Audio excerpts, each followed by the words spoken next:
जय हिंद बंधुरा তোমরা দেখছো তোমাদের প্রিয় ইউটিউব চ্যানেল মা অনলাইন পয়েন্ট। আইসিডিএস এর তরফ থেকে তোমাদের কিন্তু নতুন ভ্যাকেন্সি বেরোতে চলেছে। Department of women child development and social welfare government of West Bengal. তোমাদের কিন্তু বিজ্ঞপ্তি কিন্তু বেরোতে চলেছে। কী কী তোমাদের শিক্ষাগত যোগ্যতা বা কীভাবে তোমরা আবেদন করতে পারবে তোমাদের আমি এই ভিডিওতে বলে দিচ্ছি। ঠিক আছে, ভিডিওটা ফুলফিলভাবে দেখো, দেখলেই তোমরা কিন্তু সম্পূর্ণ কিছু বুঝতে পারবে। তো ভিডিওটা দেখার আগে একটা কথা বলবো, চ্যানেলে নতুন হলে অবশ্যই সাবস্ক্রাইব করে পাশে থাকা বেলবেলা ঘন্টিটা অন করে দিও। আর ভিডিওটা দেখে যদি ভালো লাগে অবশ্যই একটা লাইক করে প্রচুর পরিমাণে বন্ধুদের মাঝে শেয়ার করে দিও। তোমরা দেখতে পাচ্ছ গোটা পশ্চিমবঙ্গ জুড়ে মহিলা চাকরি প্রার্থীদের জন্য বিরাট সুখবর। রাজ্যে 2600 শূন্য পদে অঙ্গনারী কর্মী ও সহায়িকা নিয়োগ করা হবে। মাধ্যমিক কিংবা অষ্টম শ্রেণী পাশ করে থাকলে এই পদগুলিতে আবেদন করতে পারবেন। মোট শূন্য পদের সংখ্যা জানিয়ে নবান্নে চিঠি পাঠিয়েছে সংশ্লিষ্ট দপ্তর।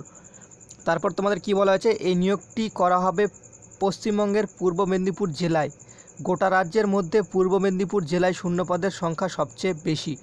বর্তমানে এই জেলায় অঙ্গনারী কেন্দ্রের সংখ্যা 6345টি, যার মধ্যে 6025টি কেন্দ্রে চালু রয়েছে এবং বাকি কেন্দ্রগুলি কর্মীর অভাবে কিন্তু বন্ধ হয়ে গেছে। সবগুলি অঙ্গনারী কেন্দ্র পুনরায় চালু করতে অঙ্গনারী কর্মী ও সহায়িকা পদে খুব দ্রুত নিয়োগ করতে চলেছে জেলা দপ্তর এবং নিয়োগের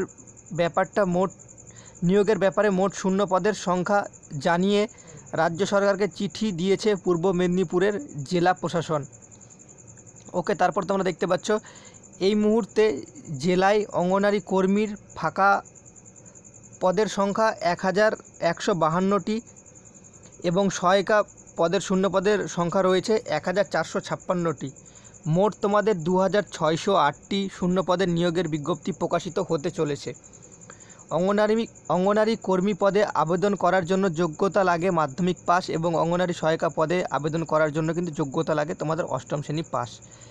এই পদগুলি কেবল মহিলা প্রার্থীরা আবেদন করতে পারবেন। পাশাপাশি আবেদনকারীকে সংশ্লিষ্ট এলাকার স্থায়ী বাসিন্দা কিন্তু তোমাদের হতে হবে। সব ঠিক থাকলে পুজোর আগেই এই নিয়োগের বিজ্ঞপ্তি প্রকাশিত হতে পারে। এই নিয়োগটি পূর্ব মেদিনীপুর জেলার জন্য হলেও রাজ্যের প্রতিটি জেলায় মোট 10,000 শূন্যপদের নিয়োগের বিজ্ঞপ্তি প্রকাশিত হবে।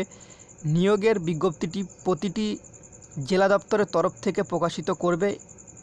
ঠিক আছে, তো তোমরা বুঝতে পারলে তোমাদের কিন্তু পূর্ব মেদিনীপুর জেলা ও বিভিন্ন সমস্ত পশ্চিমবাংলা যতটি ব্লক রয়েছে তার আন্ডার থেকে কিন্তু এই নিয়োগের বিজ্ঞপ্তি বেরোবে। বয়স, শিক্ষাগত যোগ্যতা তোমাদের কি লাগবে এই ভিডিওর নিচে কিন্তু একটা স্পেশালি ভিডিও করা রয়েছে অঙ্গনারী ডিপার্টমেন্ট সম্পর্কে। সেখানে গিয়ে কিন্তু তোমরা ক্লিক করে সেই ভিডিওটা দেখতে পারো, সেখানে সম্পূর্ণ কিছু তোমাদের বলা রয়েছে। তোমরা এই থেকে বুঝতে পারলে যে তোমাদের পুজোর আগে কিন্তু এই নিয়োগের বিজ্ঞপ্তি প্রকাশিত হতে চলেছে। তো এই নিয়োগে অনলি ফর ফিমেলরাই কিন্তু আবেদন করতে পারবে, পুরুষরা কিন্তু আবেদন করতে পারবে না। ঠিক আছে, তো ভিডিওটা দেখে ভালো লাগলে অবশ্যই লাইক